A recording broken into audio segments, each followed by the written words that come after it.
지난주 설교의 제목은요, 망하도록 부추기는 사람들이 내부에 있다라고 제목을 정해서 말씀을 전했습니다. 지난주 1절부터 5절까지는 그런 말씀이었죠. 우리 안에 있는 선지자라는 사람들이 있어요. 하나님의 말씀을 받아 가진 것 같고 또 하나님의 말씀을 전하는 그 일을 하는 사람들이라고 어쩌면 인정할 수 있는 사람들입니다. 그 사람들 가운데 이적과 기사가 나타나서 사람들의 신뢰를 받고, 그 사람들이 뭔가 말을 하고 나서도 기적과 이사가 있기 때문에 그 사람들이 하는 말이 맞나 보다라고 혹할 수 있습니다. 그런데 하나님 말씀하셔요. 그 사람들이 아무리 대단한 일을 할지라도, 무슨 산을 옮길 만한 일을 할지라도, 아니 그 사람들이 자기의 몸을 불사르게 내어줄지라도 너희들 그들이 하는 말, 그 알맹이를 들어보래요. 그 알맹이가 내가 너희에게 한 말이 아니라면, 그것이 아니라면 너희들은 그 사람들에게서 어떻게 하셔야 돼요? 귀를 막아야 돼요. 청종하지 말고 따라 듣지 않아야 됩니다. 그리고 따르면 안 됩니다. 그리고서는 하나님이 우리를 시험하시나 보다, 이거 우리가 말한 것, 우리가 믿음대로 사는지 하나님 우리를 보시려는 건가?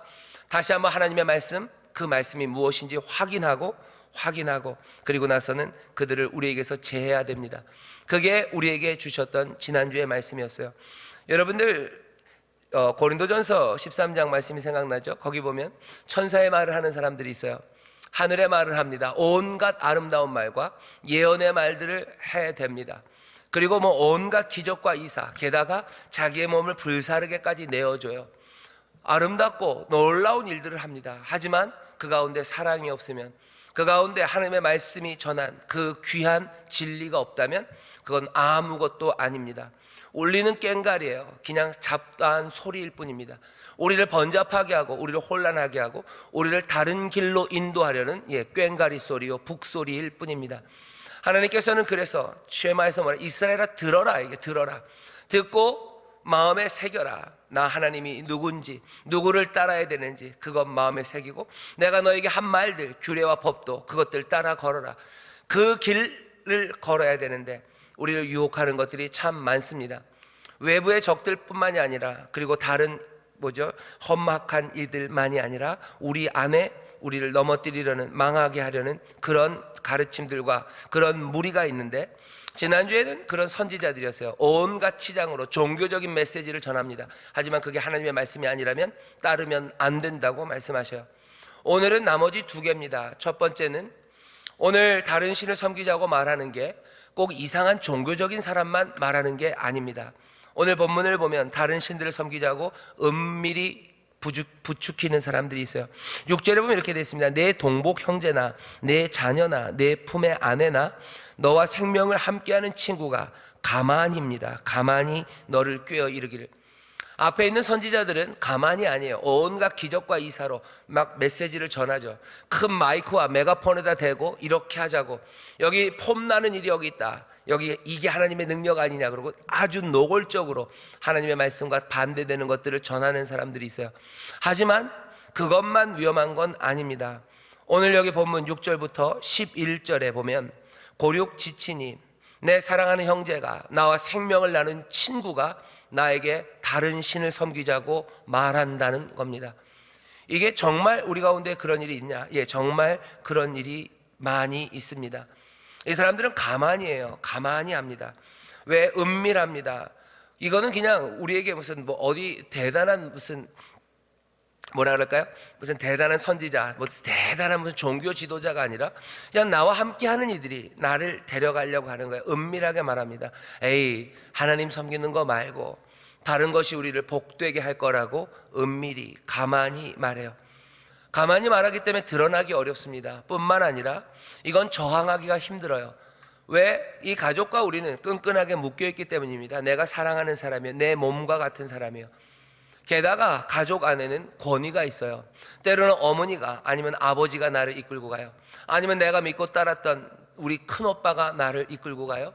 그러면 이거는 어렵습니다. 그 권위에 반항하고 그 권위를 거부하기가 어렵죠. 가만히 이루어집니다. 저항하기 힘듭니다. 가족의 권위가 거기에 있어요. 성경을 보면 특별히 구약도 마찬가지고 신약도 마찬가지지만 가족이 그 중심이 됩니다. 하나님의 말씀을 섬기고 하나님의 말씀을 따르는 것에 한 사람, 개인이 따르는 이야기는 별로 없어요. 여러분들 가만히 보시면요, 구약에 있는 말씀들 가만히 보시면 말씀에 대한 순종은 늘 가족의 관계 그 안에서 이루어집니다. 십계명 보시면 대인계명의 첫 번째가 뭐예요? 내 부모를 공경하랍니다. 부모를 공경하래요. 부모, 벌써 가족관계 그 안에서 말씀이 이루어지기 시작하죠. 그 위에 있는 안식일 계명도 마찬가지입니다. 그냥 너 혼자 쉬어라 아니에요. 안식일 안식일 종 쳤으니까 너 하는 일 놓고 어디 가서 자다가 와라, 그 얘기 아니죠. 너 쉬고 네 가족들 쉬게 하고, 너와 함께 일하는 네 집안에서 일하는 종들 쉬게 하고, 네 가정에서 네 가족들과 함께 일하는 그 가축들 쉬게 하고, 니네 집에 놀러온 손님들 쉬게 하고, 모두가 쉬게 하라고 그 가족을 얘기합니다. 간음하지 말라도 마찬가지예요. 가족, 그것이 전제되어 있습니다. 십계명을 보면 여러 가지 경제적인 원칙들도요, 몽땅 다 가족이에요. 땅을 누구에게 주셔요? 땅을 가족에게 주셔요. 한 사람 이름을 불러서요, 한 사람에게 주는 거 아닙니다. 주민등록 초본 띄워오라지 않고 뭐 띄워오래요? 호적 등본 띄워오라셔요. 네 가족에게 땅을 준대요. 땅을 잃어버린 땅을 희년에 다시 돌려줄 때도 누구 홍길동이 불러서 주는 거 아니에요. 그 집안에다가 그 땅을 다시 가져다 줍니다. 구약 성경을 보면 신약도 마찬가지지만 삶의 중심, 그리고 하나님 앞에서 살아가는 삶의 어쩌면 한 단위는 개인, 한 사람도 중요하지만 이 한 가족, 한 공동체가 하나님을 섬기게 돼 있어요. 한 공동체 안에 있는 개인도 하나님을 사랑해야 되지만, 함께 살아가는 모습으로는 이 가족이 하나님 앞에 나아갑니다. 하나님 앞에 그 가족이 사랑받아야 돼요. 그러니 하나님 앞에 심판을 받을 때도 한 개인이 죽을 때도 있지만 온 가족이 함께 하나님 앞에서 심판받고 멸망받을 때가 얼마나 많은지 모릅니다. 한 개인이 잘하면요, 또 온 가족이 함께 복을 누립니다. 성경을 보면 그래서 하나님이 보실 때 우리 한 개인, 한 영혼을 하나님이 살피시지만 하나님께서 또 꽤나 많은 관계들은 우리 가족을 하나로 보셔요. 그러니 한 가족을 향한 사랑과 그리고 한 가족을 향한 책임, 그것이 있는 겁니다. 하나님께서 인생들에게 처음 물으셨던 게 형제에 관한 질문이었어요. 아담은 너 어딨냐 물으시고요, 그 다음 질문이 가인에게 네 형제 아벨은 어딨니? 라고 묻습니다. 개인 중요해요. 하지만 또 여전히 네 형제는 어딨니? 네 가족들은 어딨니? 하나님은 그렇게 함께 찾으십니다. 하나님과의 관계에 있어서 가족이 굉장히 중심이 됩니다. 하지만 그렇다고 해서 그 가족의 중심이 되고 가족의 권위가 하나님의 말씀 그것보다 더 우선할 수는 없어요. 가족이 가는 대로, 어쩌면 아버지 말씀에 순종하는 게 맞습니다. 가족의 화목, 그거 중요합니다. 가족이 하나 되는 거 아름다운 가치입니다. 하지만 그것이 여기 오늘 본문이 알려주는 거죠. 하나님의 언약대로, 말씀대로 살아가는 거, 하나님의 말씀을 붙잡는 거, 그것을 대체할 수는 없다고 말씀하셔요. 하나님의 말씀보다 더 앞설 수는 없어요. 세상에서 가장 중요하고 그리고 귀하고 그리고 강력한 것이 가족이지만 하나님 오늘 여기서 말씀하시는 겁니다. 하나님의 말씀 그거보다 더 가까이 갈 수는 없다고. 가족과 하나님의 말씀이 하나가 되기 시작할 때 그때는 복이 감당할 수 없게 넘쳐납니다. 하지만 이것들이 갈라지기 시작하고 대립하기 시작할 때 그 기쁨이 가장 컸던 것만큼이나 슬픔과 그리고 잔인함 그리고 잔혹함이 그리고 슬픈 재앙이 그 가정에 임하게 됩니다. 우리가 이런 것들을 참 많이 보죠. 가정이 하나님 약속 안에서 믿음으로 하나 될 때는 정말로 하나님의 복을 누리는, 하나님의 은혜 가운데 감사가 넘치는, 하나님이 주시는 평안과 기쁨이 뭔지를 배울 수 있는, 하나님께서 우리를 인도하는 삶의 방향이 무엇인지를 분명히 찾을 수 있는 복된 곳이 가족입니다. 그 가정 안에서 그 일을 얻을 수 있습니다. 가장 귀합니다. 하지만 하나님과 충돌하기 시작할 때 그때는 끔찍한 긴장이 거기에 있어요.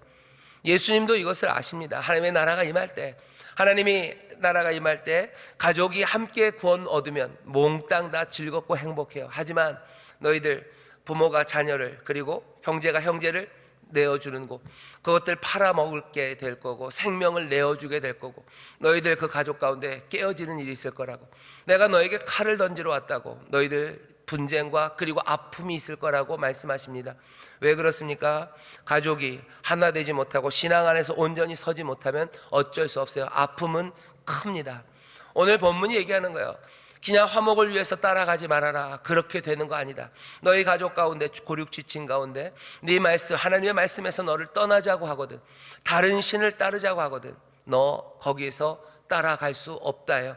더 중요한 게 뭔지 아니? 오히려 네가 먼저 손을 대고 그 다음에 온 공동체가 다 돌로 쳐라. 그래서 11절 보면은 그리하면 온 이스라엘이 듣고 두려워하여 이 같은 악을 다시는 너희 중에 행하지 못하리라. 한번 그렇게 해서 다시는 그런 악이 없기를 바라시는 겁니다. 하나님이 바라시는 건 온 가족이 복된 삶을 얻기를 원하시는 거지, 가족이 서로 고륙 지친들이 상쟁하고 서로 싸우고 복음 때문에 갈라지는 거, 하나님이 그것 원하시는 것 아닙니다. 하지만 그럼에도 불구하고 다른 신을 따르는 자가 있다면 그건 타협할 수 없다고 말씀하시는 겁니다. 이 말씀은 우리 주변에 이 신명기가 있었던 이때뿐만 아니라 이스라엘 때뿐만 아니라 예수님 때뿐만 아니라 지금 우리 가운데도 얼마나 많이 이런 일들이 일어나는지 모릅니다. 여전히 믿음 때문에 가족과 함께 하지 못하는 사람들이 있어요. 우리나라는 그래도 이따가 좀 얘기하겠지만 조금 이게 좀 무마되어 있습니다. 뭐가 좀 가라앉아 있어요. 하지만 세계 곳곳에 많은 그리스도인들, 이제 막 예수를 믿기 시작한 사람들, 그 가족의 탄압과 그리고 가족의 핍박, 그것이 어쩌면 외부에서 사람들을 잡아가고 믿는다고 탄압하는 것보다 더 심각한 탄압이 가족들 안에서 이루어집니다. 이슬람에는 명예살인 같은 게 있어요. 내 한 가족 가운데 누가 이슬람 말고 딴 데로 가면 가족의 명예를 지키기 위해서, 창피한 거죠. 아버지 말 안 듣는 자녀인 거예요. 아버지는 이슬람인데 아들이 내가 이슬람을 버리고 나는 다른 종교, 특별히 기독교로 간다, 그러면 아버지 얼굴에 먹칠하는 겁니다. 온 가족의 이름에 먹칠하는 거죠. 그러니 형아들이 아니면 오빠들이 쫓아가서 자기의 형제를 그리고 자기의 딸을 죽여요. 그 일들을 합니다. 여전히 분쟁이 있어요. 여전히 이제 설 명절이 되면 여전히 제사 지내는 집들이 있죠. 그 집에 가면 시어머니랑 며느리가 반목하기 시작해요. 어쩔 줄 모릅니다. 신앙의 문제가 부딪히는 그런 상황들이 있어요. 신앙의 상황만 부딪히는 거 제사 때만 아니죠. 가족들이 어디 놀러 가자 그러는데 꼭 주일날 가자 그러면 이제 막 믿기 시작한 누구는 싫은 거예요. 아빠 안 돼요. 아니 너 뭔데? 오랜만에 가는데. 여전히 거기에 갈등이 있어요. 하나님 앞에 나가서 충성하고 봉사하는 거 부모들이 못마땅하게 해요. 아니면 또 반대입니다. 자녀들은 부모님들이 교회 가서 봉사하는 거 그거 못마땅해 하고 어떻게 되는 거예요? 갈라지는 겁니다. 온 가족이 함께 신앙생활하면 이건 정말 복인데 사실은 이것들이 갈라지기 시작하고 다른 신을 섬기는 일들이 있으면 가족은 가장 큰 아픔이 되는 곳이고 하나님이 우리에게 주신 그 평안과 그 복에서 어쩌면 점점점 멀어지는 곳이에요.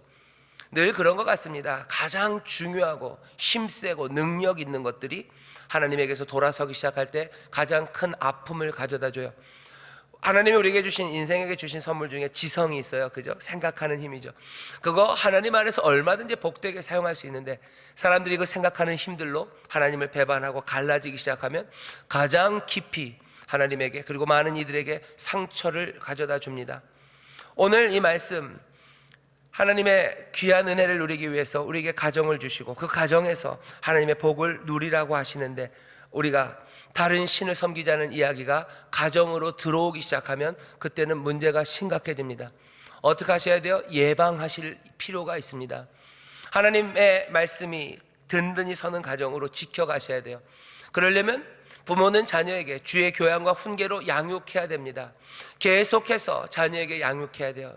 누군가 내 자녀들이 나에게 와서 아버지, 어머니 이제 우리 다른 신을 섬깁시다, 하나님 섬기는 거 그만합시다 라고 얘기하면 그때부터 문제는 심각해집니다. 어찌합니까? 믿음의 전수가 필요한 거죠. 가정 예배 그래서 필요합니다. 믿음으로 자라날 수 있도록, 주의 교양으로 자라날 수 있도록 하나님 말씀대로 살아가는 것이 얼마나 복된지를 내 삶이 그리고 내 가르침이 내 자녀들에게, 다음 세대들에게, 우리 가족들에게 전해져야 됩니다. 그렇다면 그 가정은 하나님이 복 주시는 가정이고 하나님의 은혜 안에서 든든히 서가고 또 함께 하나님이 주시는 평안을 누리는 귀한 가정이 됩니다. 여러분들 기도하십시오. 그리고 기대하십시오.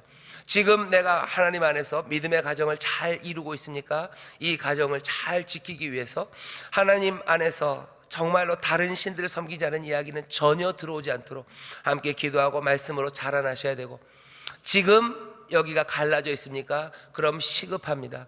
눈물로 기도하셔요. 우리가 그런 거 많이 했죠. 가정 복음화를 위해서 기도하고 가족의 구원을 위해서 기도하는데 그 기도가 그냥 성도 하나를 더 하자는 게 아닙니다. 하나님의 복을 누리는 그 자리가 되고 나도, 그리고 우리가 사랑하는 내 자녀도, 내 부모님도 함께 복을 누리기 위해서는 다른 신들을 섬기자는 이야기가 우리 가정 안에 있어서는 안 됩니다. 애통함으로, 그리고 긴급함으로 여러분들 기도하셔요. 가장 급한 기도 제목입니다.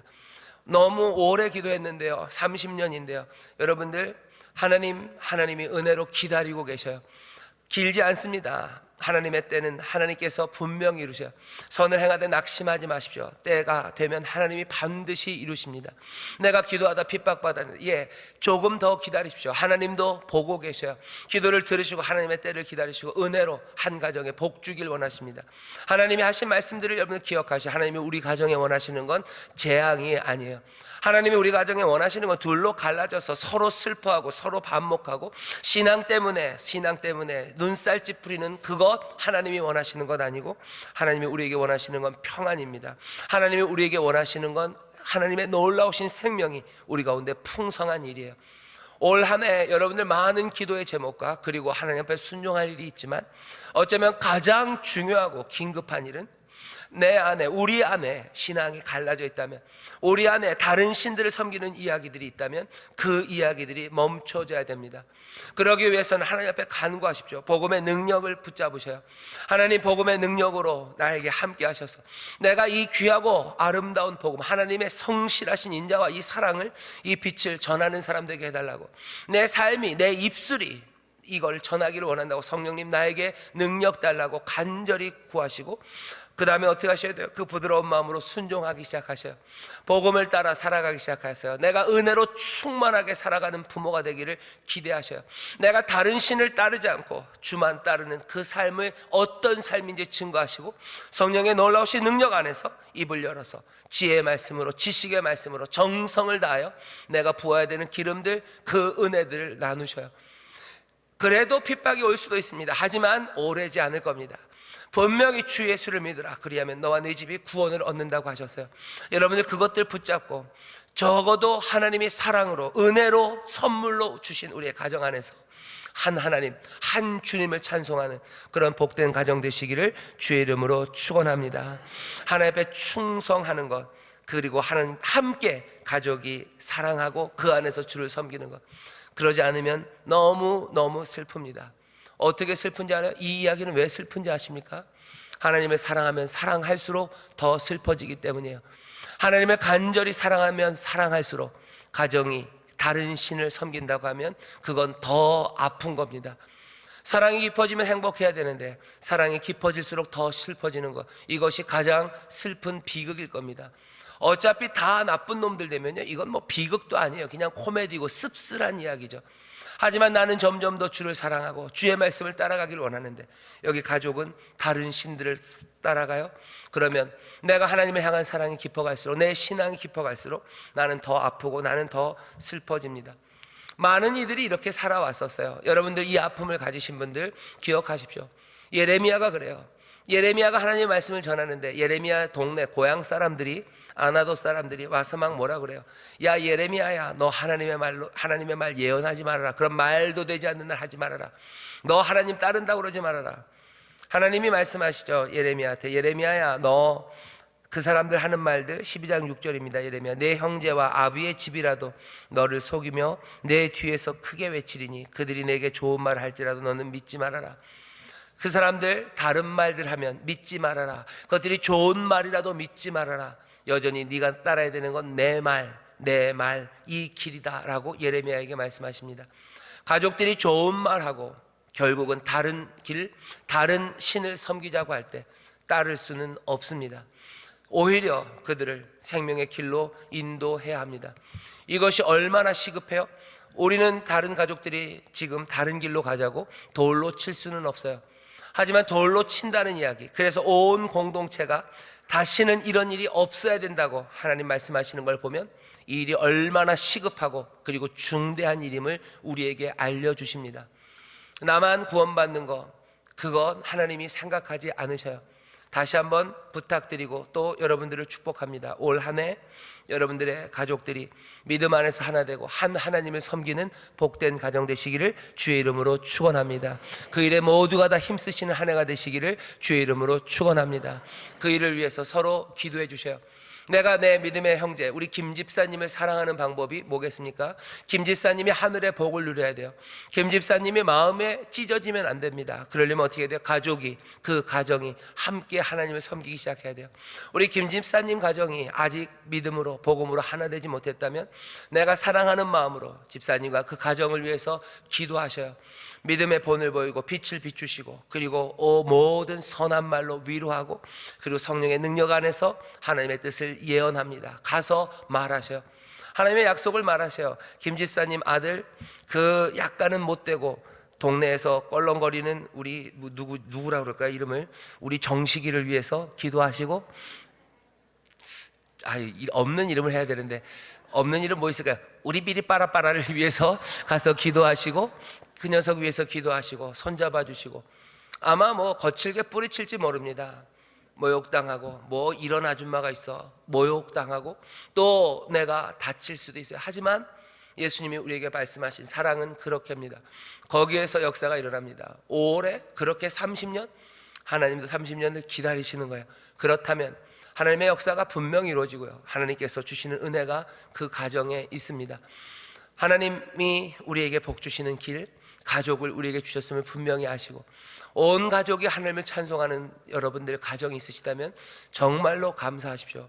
정말로 하나님 앞에 감사하시고 그 가운데 하나님이 주시는 복을 누리시고 또 그 은혜를 또 다른 가정에 나누셔요. 하지만 아직 아니라면 또 간절함으로 그 하나님의 은혜를 사모하고 바라보고 또 그 은혜 앞으로 더 가까이 나가는 여러분 되시기를 주의 이름으로 축원합니다. 가족은 그렇게 그 다음에 또 하나가 있어요. 이건 이제 어떤 한 동네입니다. 11절 보면 12절입니다. 내 하나님 여호와께서 내게 주어 거하게 하시는 한 성읍에 대하여 내게 소문이 들리기를.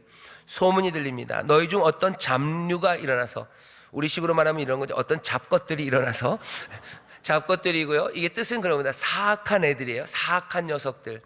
뭐 비류라고 그래요. 비류들, 건달들.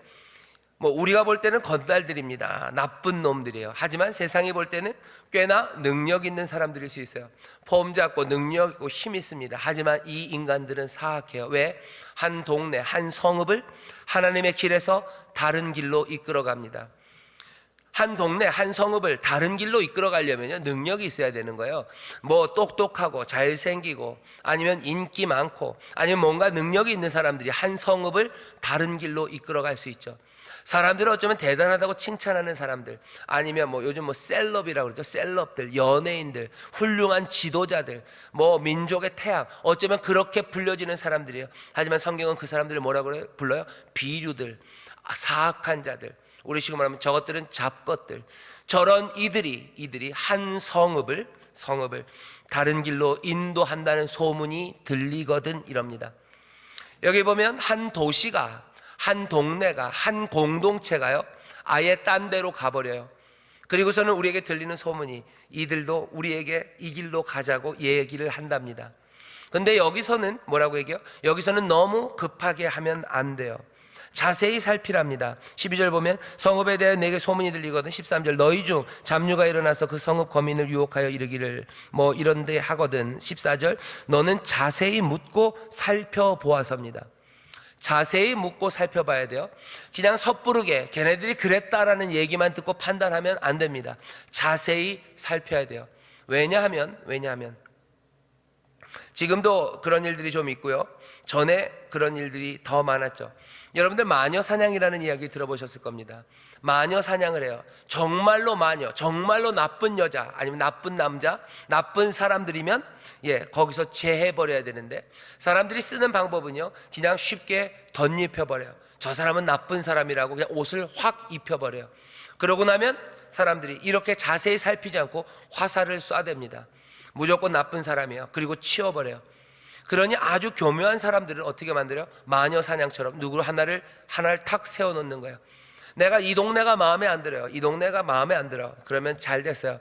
우리랑 경쟁하는 이 동네를 그냥 확 죽여버리기 위해서 어떻게 하는 겁니까? 여기는 하나님을 떠났다고 그냥 확 우겨버려요. 그러면 다른 동네들도 아니 이놈들 그러면 안 되는데, 그리고 우 몰려가서 그냥 다 박살을 내버리는 거죠. 그리고는 거기 있는 좋은 것들을 다 갖다 뺏어서 자기 것으로 먹습니다. 이게 나쁜 인간들이 하는 방법들이에요. 나쁜 사람들이 이 일을 아주 교묘하게 합니다. 사람들 사이에도 그런 관계들 많아요. 내가 쟤가 미워요. 그러면 어떻게 해요? 내가 가서 치고받고 안 해요. 사람들 야야 쟤가 이상하댄다 그렇게 얘기해요. 그러면 사람들이 뭐예요? 다 왕따 시켜요. 그 사람이 갖고 있었던 명예, 아니면 그 사람이 갖고 있었던 무슨 좋은 것들은 어느샌가 내가 갖기 시작하는 거죠. 존경받는 누구를 넘어뜨리는 방법은 그렇습니다. 살살살살 얘기하면 돼요. 그러면 사람들은 자세히 살피지 않고 에이 그렇대 라고 비난하든지 아니면 고개를 돌려버려요. 그러면 넘버 2인 나에게로 뭐가 오기 시작하죠. 세상에 그런 일들이 얼마든지 있습니다. 여기 있는 이 말씀은 그런 말씀이에요. 한 성읍이 그렇게 됐을 때, 뭐가 잘못되고 돌아가고 있다고 얘기했을 때, 너네들 그 소문에 너무 빨리 넘어가지는 말아라. 빨리 넘어가지는 말아라. 자세히 살펴봐라요. 자세히 살펴봐라. 한 도시가 배교했다. 한 도시가 하나님에게서 돌아섰다. 저 사람은 하나님을 따르는 사람이 아니라 우상의 길을 따르는 사람이다라고 너무 쉽게 판단하면 안 됩니다. 자세히 살피랍니다. 하지만 그 다음에 어떻게 돼 있어요? 이런 가증한 일이 14절 참 사실로 너희 중에 있으면, 자세히 살펴봤더니 혐의가 정말 그래요? 그렇다면 대답은 간단합니다. 그 다음에 어떻게 해요? 다 진멸시켜야 돼요. 다 진멸시켜야 돼요. 그리고 그 안에 있는 모든 물건들, 그것들 하나도 너희들 갖지 말아라요. 왜? 남들에게서 뺏기 위해서 이게 만든 이상한 무슨 작전이 아니라는 거 확인하려는 거예요. 정말로 너희 가운데 악을 제하기 위해서 한 일이라는 걸 확인하기 위해서 한 동네를 제하고 그 동네가 가졌던 모든 부귀들, 모든 물건들 너는 손도 대지 말고 다 없애버리라는 거예요. 다 불태워버려라. 악을 제하는 거지, 너희들의 유익을 위해서 한 동네를 사그라뜨리는 거, 그거는 안 돼요. 그 대신 정말로 악이라면 너희들 가운데 제하여 버리래죠. 이 얘기는 뭐와 똑같습니까? 가나안에 갔을 때 가나안에 있는 모든 것들을 제하라고 하신 말씀과 똑같아요. 여리고를 무너뜨리고 거기 있는 것들을 다 죽이고 거기 있는 모든 것들 너네들 손대지 말고 다 하나님 앞에 가져오라고 그러죠. 여리고를 무너뜨리는 이유는, 여리고를 무너뜨리고 그 전쟁에서 이기게 하신 게 이스라엘을 배부르게 하시려고 하신 게 아닙니다. 하나님께서 뭐야? 가나안을 치우려고 하시는 거예요. 악을 치우기 위해서 이 이스라엘을 사용하신 거죠. 이스라엘이 그 가나안 땅에서 살아가면서도 여기 있는 사람들처럼 배교, 하나님 말고 우상을 섬기기 시작하면 마찬가지일 겁니다. 하나님 어떻게 하셔요? 또 누군가를 들어서 이 가나안 땅에 있는 이스라엘을 진멸시킬 겁니다. 진짜로 그렇게 됐습니까? 진짜로 그렇게 됐습니다. 사마리아 성이 무너집니다. 그리고 예루살렘이 무너져요. 하나님이 자세히 살피십니다. 예루살렘을 살피셔요. 여기에 선한 자가 있나 살피셔요. 이 성을 수축하고 이 성을 위해서 내 앞에 나올 사람이 있을까 살피십니다. 하나님이 그러셔요. 나쁜 것도 살피시고 이 나쁜 것들을 고칠 사람이라도 있을까 하나님이 살피시는데, 에스겔에 보면 내가 한 사람도 못 찾았대요. 아무도 없구나. 의를 행하는 사람은 아무도 없구나. 여기 우상 섬기는 거, 그것들 때려 부시고 그러지 말아라고 제해버려서 이 땅을 거룩하게 만들 사람은 아무도 없구나 얘기하는 거예요. 그러시고는 어떻게 하셔요? 말씀하신 그대로, 약속하신 그대로, 늘 해오셨던 그대로 그 사마리아를, 그 예루살렘을 박살을 내셔요. 그냥 왕조를 바꾸는 게 아니에요. 그 도시를 다 무너뜨리시죠. 예루살렘을 다 무너뜨리십니다. 돌 위에 돌 하나 남기지 않게. 성전 기둥에 있는 뭐예요? 그 금가루 하나 안 나게 몽땅 다 박박 긁어서 몽땅 다 무너뜨리시고 폐허가 되게 하셔요. 하나님 늘 그렇게 하신답니다. 여기 있는 본문이 이 말씀을 주시면서 사실은 이스라엘이 깨달아야 되는 거죠. 우리 성읍이 다른 신을 섬기기 시작하면 하나님이 어떻게 하실까? 우리 성읍이 다른 신을 섬기기 시작하고 그 안에서 이 비류들을 막지 못하고 이 무너져 내리는 것들을 다시 세우지 못한다면 하나님은 어떻게 하실까? 이스라엘을 알았어야 돼요. 하나님은 이 가나안에 있는 성읍들에 그렇게 하시듯이 우리에게도 그렇게 하실 것을 이 사람들은 알아야 됩니다. 그리고 알라고 지금 이 말씀을 주시는 거예요. 너희들이 거하는 그 땅에서 어떠한 성읍에 비류들이 일어나서 그 성읍의 사람들을 다른 신을 섬기자는 걸로 데려가 버렸어요. 그러면 어떡합니까? 여기 제하여 버리라고. 이 말씀을 우리가 들으면서 사실은 두렵고 떨립니다. 어떻게 이런 일들이 있을 수 있을까? 하지만 이 말씀을 보면서 이 나라 이 민족을 위해서 우리가 눈물로 기도해야 됩니다. 어떤 성읍이든지 마찬가지입니다. 소돔과 고모라가 멸망받아요. 이 사람들이 무슨 종교적으로 하나님을 섬기다가 그 정도 아니죠. 그 사람들은 뭐 한 거예요? 아예 처음서부터 다른 신을 섬기기 시작해요. 다른 신을 섬기며 살아갑니다. 아무도 이 소돔과 고모라 회복을 위해서 애쓰는 사람 없습니다. 심지어는 롯이 있었지만 불가항력이었을지도 모르고, 아니면 롯은 그 일을 감당 못했을 거라고 생각할지도 몰라요. 하나님이 보시기에 악이 관영해요. 뭐가 악이 차올라요.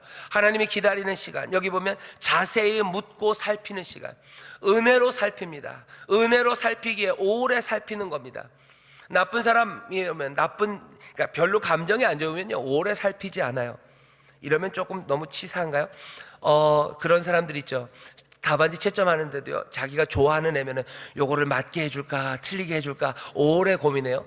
근데 별로 안 좋아하는 녀석이면요 그냥 조금만 이상하면 빨리빨리 하고 지나갑니다.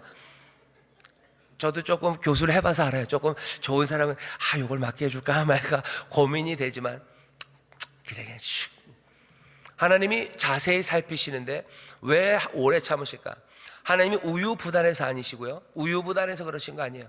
하나님께서 살피시는데, 하나님이 살피시는데 악하셔서, 하나님이 게을르셔서, 아니요, 하나님이 잘못하신 거 하나도 없대요. 하나님의 약속이 느린 거 너희도 그것 때문에 하나님이 게으르다고 하지 말아라.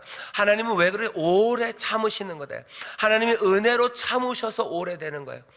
왜 악이 많은데 하나님 안 때리시네 그러면서 놀린다면 이거 뭐 하는 겁니까? 하나님의 선하심을 오히려 비난하는 거예요. 하나님의 선하심으로 자세히 살피시는 겁니다. 오래 살피시는 겁니다. 혹시라도 맞게 해줄 게 없을까? 혹시라도 내가 좀 더 기다려야 되는 이유가 있지 않을까? 혹시라도 누군가 일어나서 여기를 고칠 김이라도 보이지 않을까? 누구라도 한 사람이 일어나서 진리를 말하지 않을까? 누구라도 한 사람이 일어나서 나에게 눈물로 기도하지 않을까? 누구라도 한 사람이 일어나서 벽돌 한 장이라도 그 무너진 데에 쌓아놓지 않을까? 하나님은 기다리고 자세히 살피시는 거예요. 뭐라도 소망의 싹이 있지 않을까? 그거 살피시며 기다리시는 거죠. 한 성읍을 그렇게 수백 년을, 예루살렘을 기다리신 겁니다. 아합이 한 일들, 그것들 보면서 기다리시는 거예요. 오므리 왕조가 하는 그 일들을 보면서 기다리시는 겁니다. 여기 유대 땅에 있는 다윗의 자손들이 하는 일들을 보면서 기다리시는 거예요. 악해도 다윗을 기억하며 기다리는 겁니다. 내가 다윗에게 했던 약속, 그거 기다리면서, 그거 기억하면서 기다리시고 또 기다리시고 또 기다리시는데, 예루살렘에서 벌어지는 일들은 그런 일들이 아닌 거예요. 계속해서 하나님 말고 다른 신들을 섬기자는 일들, 솔로몬 때부터 했던 그 악한 일들, 욕심대로 했던 일들, 하나님의 복주심을 가지고 오히려 자기들의 배를 채우는 일들, 사람들 어렵게 하는 일들, 그 일들만 계속합니다. 선지자들을 보내서 그러면 안 된다고, 심지어는 사마리아를 멸망시키는 것들을 포기하면서 유다야, 예루살렘아, 저 사마리아 멸망하는 거 못 봤니? 너희들 그러면 안 된다는 거죠. 신명기 이 말씀, 다른 신을 섬기자고 하면 그 성읍이 어떻게 되는지 못 봤니? 아수르가 와서 그 사마리아를 깨뜨리는 거 못 봤니? 온갖 선지자가 얘기해도 예루살렘은 그걸 듣지 못하는 거예요. 계속해서 다른 길로 갑니다. 다른 길로 가요.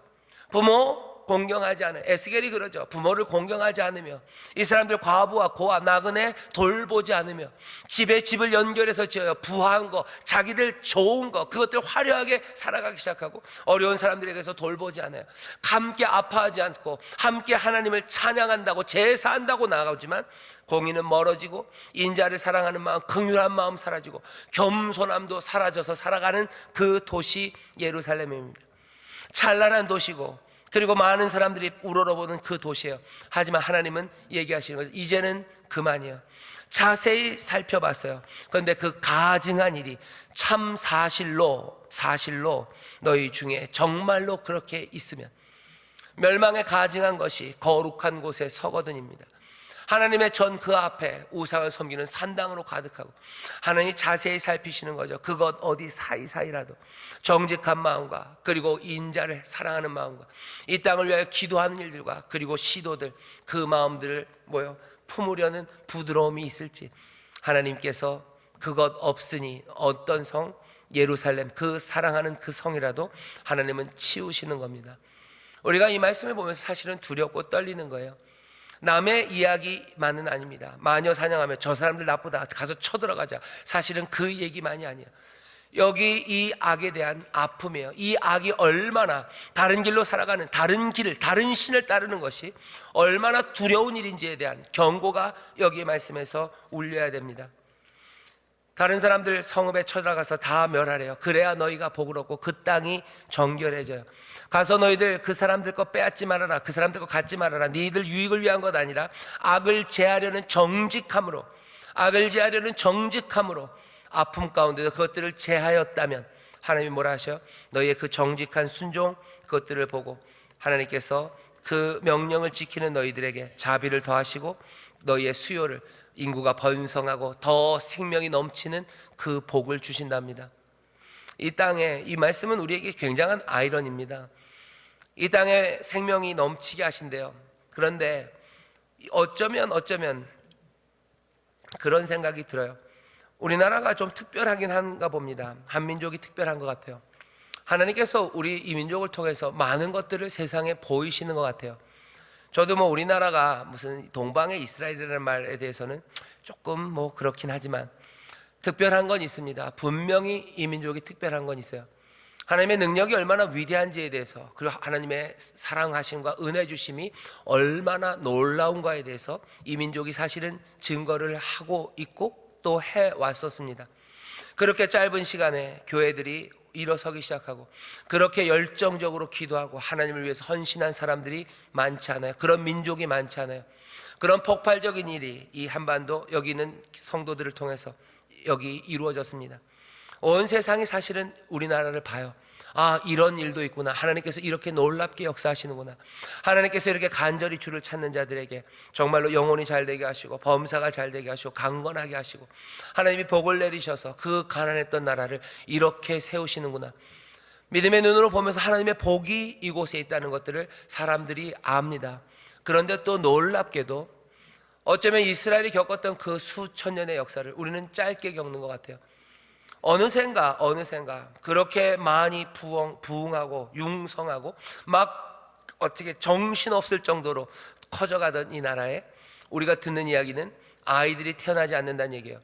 정말로 문자 그대로 아이들이 태어나지 않습니다. 수요의 번성함이 멈춥니다. 정말로 하나님이 말씀대로 행하시는구나를 우리가 보였어요. 그런데 어느샌가 정말 하나님이 말씀대로 행하시네를 우리가 보이는 것 같습니다. 두 가지예요. 하나는 하나님의 말씀대로 살아갈 때, 그리고 다른 길을 따라가기 시작할 때 하나님이 어떻게 복 주시는지에 대해서 분명하게 보이시더니 다른 길로 가는 사람들, 그들에게 어떻게 그 약속이, 또 이 약속은 복된 약속은 아닙니다. 하나님의 말씀이 어떻게 이루어지는지를 하나님께서 점점 더 분명히 보이시는 것 같아요. 인구 증가가 제일 작은 곳이 되고요, 어느 순간인가는 이제 뭐 20년인가요? 인구가 줄기 시작할 거래요. 뭐 사람들은 얘기합니다. 그러면은 이민이 올 거래요. 이민을 들어와서 산대요. 그건 그냥 눈 가리고 아웅하는 얘기죠. 다른 민족을 하나님이 복 주셨는지는 몰라요. 다른 민족을 이 땅, 그건 뭐예요? 다른 민족에게 이 땅을 주신다는 얘기죠. 그죠?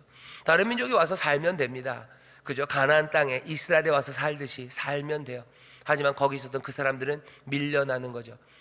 여기 이 민족에게, 그리고 이 교회, 그리고 대한민국 이 땅에 있는 이 교회들에게 하나님께서 복을 주시고, 이게 다르면 좋은데 우리나라 전체 출산율 아니면 생명이 늘어나는 거는 뭐 마이너스가 됐지만 교회 기독교인들은 정신없이 하나님의 복을 누려서 합계 출산율이 예전처럼 6.7쯤 된다고, 아이들 한 6명씩들 낳고 있다고, 하나님이 복 주신다고, 그런 이야기는 들리지 않습니다.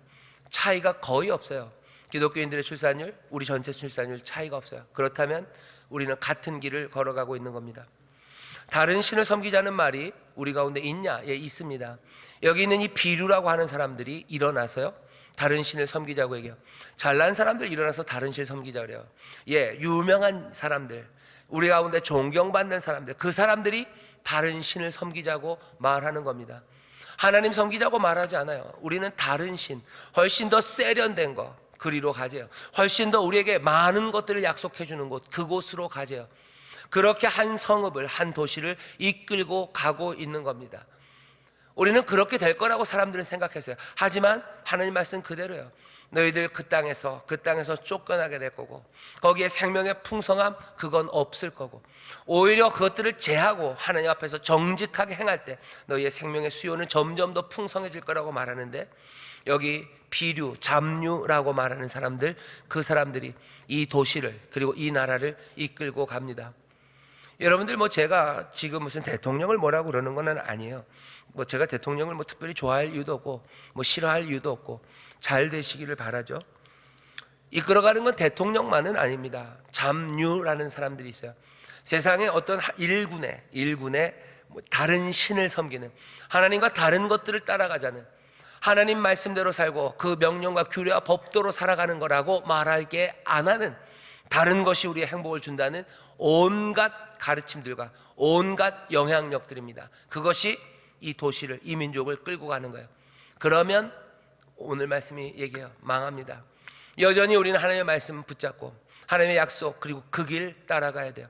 하나님의 길 말고 다른 것들, 제일 극명한 건 뭐냐면요, 세상은 뭐라고 얘기해요? 요즘 욕심으로 살아래요.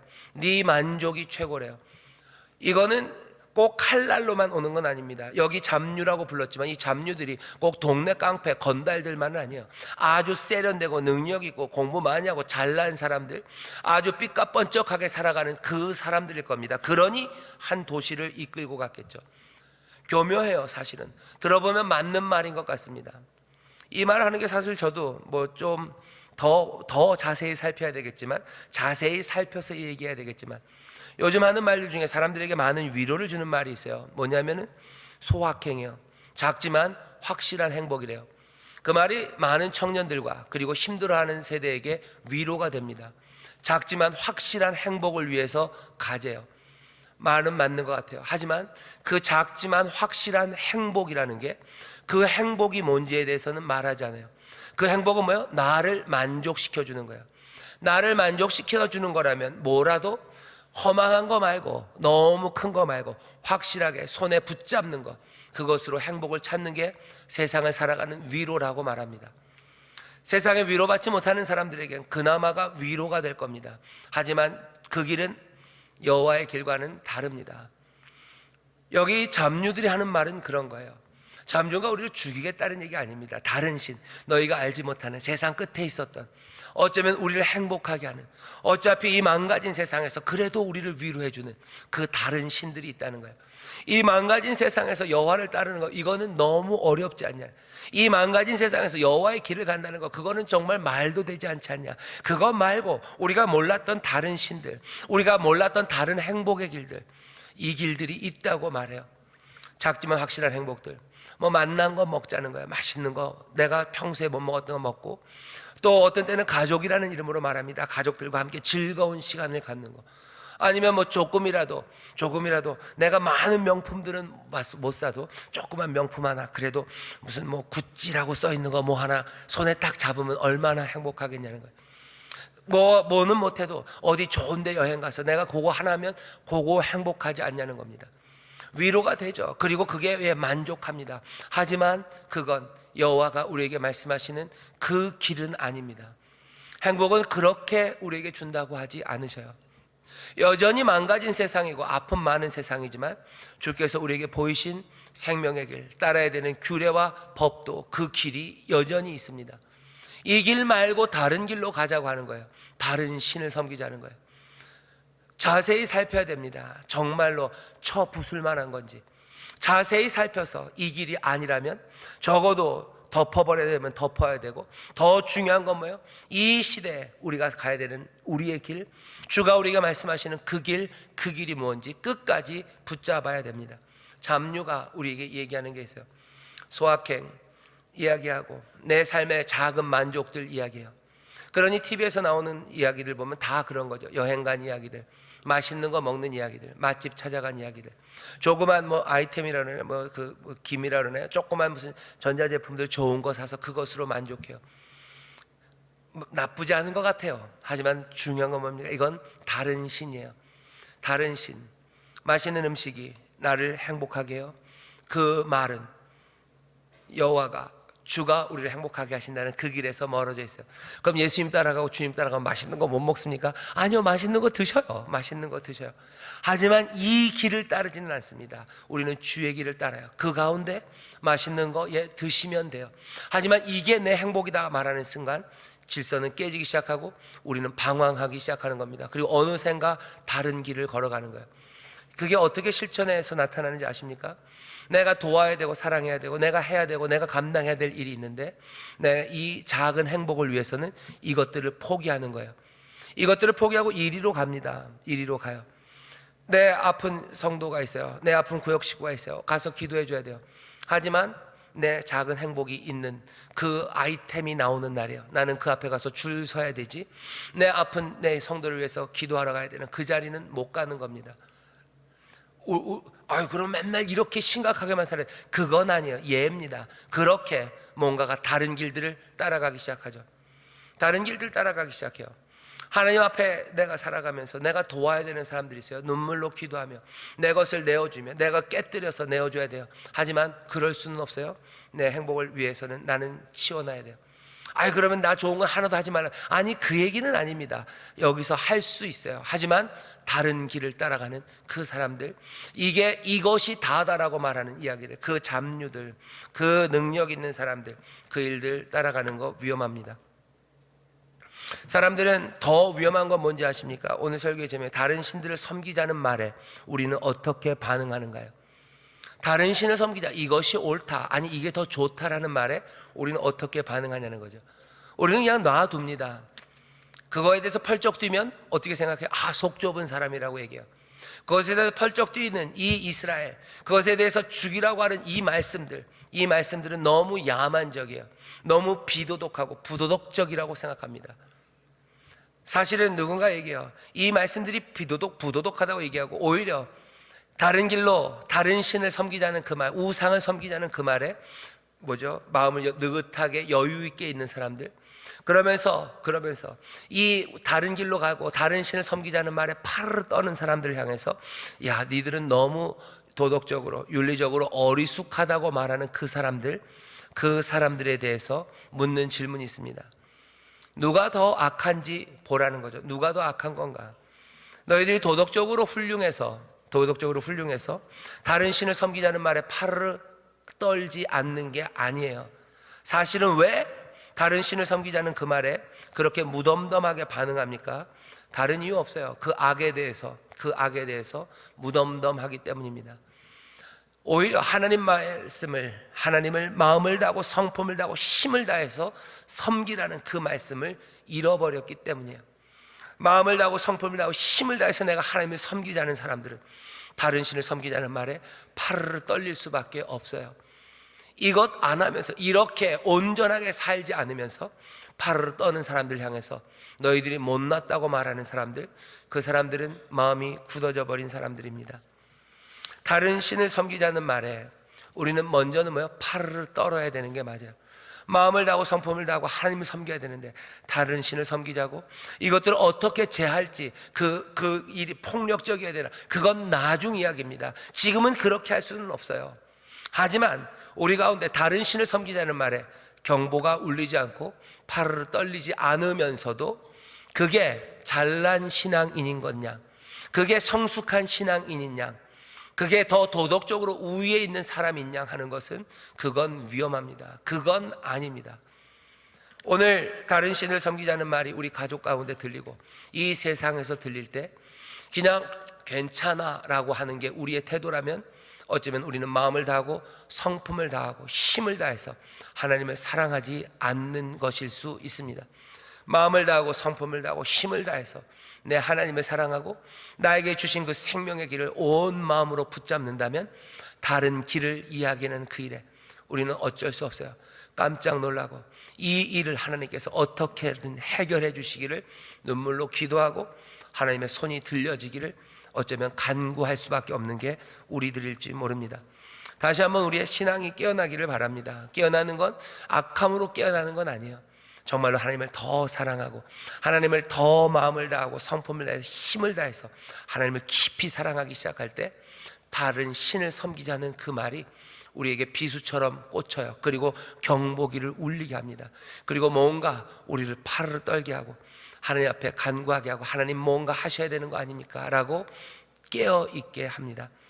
오늘 말씀 가족들을 위해서 기도하셔요. 이 땅에 하나님 말씀 말고 다른 것들이 행복이라는 그 말에 여러분들 그냥 너무 느긋하지는 마시고 하나님을 더 사랑하시고 그 길을 더 마음에 품기 시작할 때 세상이 달리 보이기 시작하고 다른 기도가 나옵니다. 눈물이, 또 하나님을 향한 애통함이, 또 때로는 하나님을 향한 거룩한 분노가 생겨나기 시작하죠. 하나님의 백성들은 그렇게 살아가고 또 그렇게 살아왔고 그렇게 살아가기를 바라십니다. 예수님께서 그래서 이 땅에서 그 크신 은혜의 주님이 그 예루살렘을 보며 부르르 떠시고 또 때로는 예루살렘을 향하여 눈물 흘리시고 그 삶을 우리가 따라간다면 다시 한번 다른 신을 섬기자는 말이 우리 가운데 들릴 때 다시 한번 하나님 옆에 무릎 꿇고 눈물로 기도하시고 또 주의 거룩한 분노로 일어서시고 가족이, 온 가족이 하나님만 섬기는 가족이 되도록 더 시급하게 눈물로 기도하는 우리 모두가 되시기를 주의 이름으로 축원합니다. 기도하겠습니다. 하나님 아버지 감사합니다. 이 땅에 다른 신을 섬기자는 말들이 우리 가족들 안에서 또 이 사회 안에서 잘난 사람들의 입을 통해서 또 우리의 사랑하는 우리 고륙지친의 입을 통해서 들려질 때가 있습니다.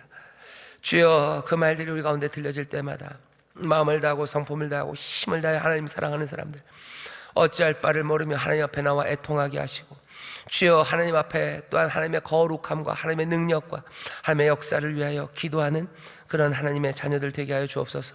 다시 한번 깨어 주를 더 사랑하는 이들이 되게 하시고 그 생명의 길을 걸어가며 하나님의 위대하심과 그 인자하심을 체험하는 하나님의 복된 백성들 되게 하여 주옵소서. 감사드리며 예수님 이름으로 기도하옵나이다. 아멘.